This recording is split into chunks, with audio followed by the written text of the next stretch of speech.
Good afternoon, everyone. My name is Barber.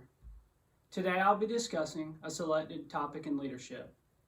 The topic that I've selected is something that many people, including myself, struggle with.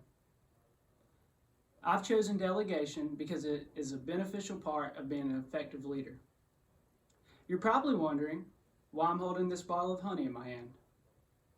Well, when preparing material for this presentation, I thought it would be imperative to include a real-world example of effective delegation.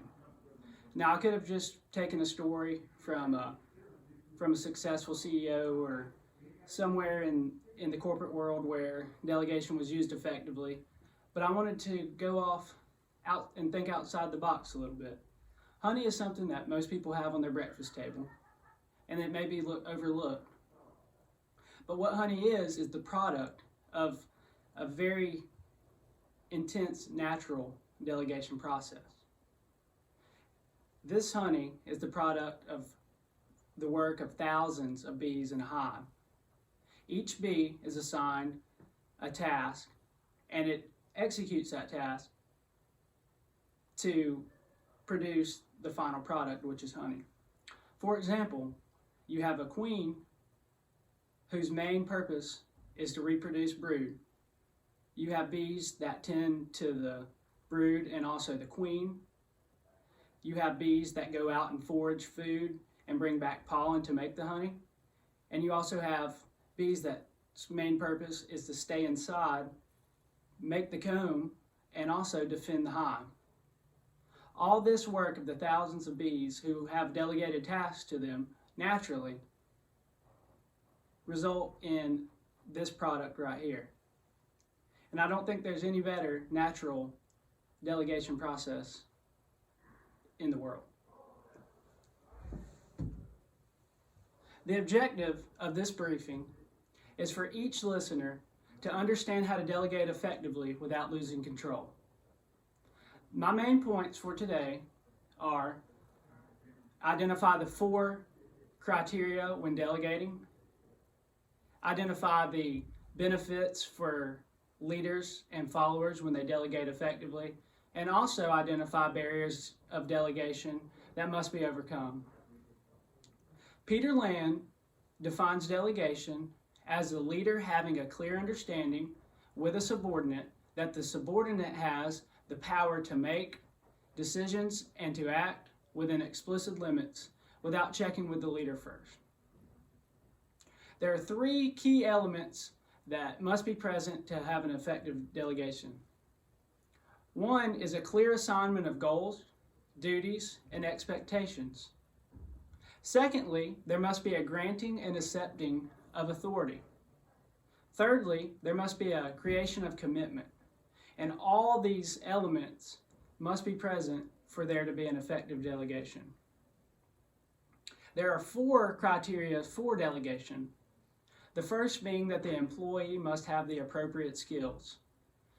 Secondly, the employee must be motivating and willing to complete the task. Thirdly, the employee must have the necessary resources.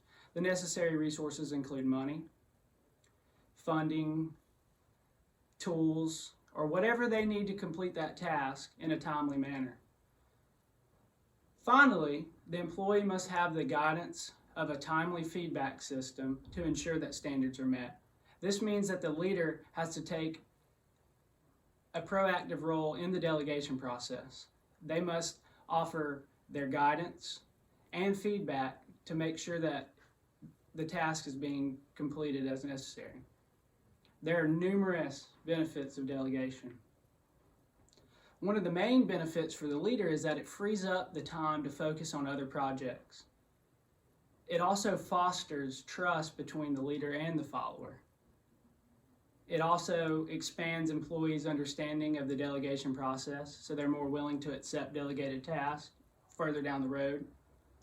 It also increases the employee's promotability due to increased responsibilities and understanding of task and skill acquisition. Finally, it enhances the employee's decision-making abilities. This goes back to fostering trust between the leader and the follower. When the follower exhibits sound decision-making ability, the leader trusts them more and allows them more freedom in other tasks. Now, with benefits comes obvious barriers. One of the first barriers and the most profound barrier to delegation is the idea that the leader can do it better themselves. They think that they don't need to delegate this task, that they can do it and they can do it better and nobody can tell them any differently. This impedes progress. And what it also does is it increases the likelihood that the task will not be met by the deadline. Secondly, a barrier to delegation would be a highly controlling leader, also known as a micromanager. And this is one barrier that's very hard to overcome due to the complex nature of human personality. It's hard to rewire somebody who thinks that they can do it better. They need to be hands-on and control every aspect of that. So it really takes some digging deep and personal reflection for a leader to overcome being a micromanager. That's not something that some employee can do. It's something that the leader must do themselves. Thirdly, the leader may distrust the follower or believe that they're incapable of decision making. And the only way to really overcome this barrier is to allow the employee some freedom to prove themselves so that you can also foster that trust, which is a benefit. There's also the follower's reluctance to complete the delegated task. They may see the task as menial, or they may have the idea that this is not my job. This mentality is hard to overcome, but some ways that you could effectively overcome the not my job mentality would be to sit down and explain to the follower why the task is important to the overall goal and what benefits them by doing that.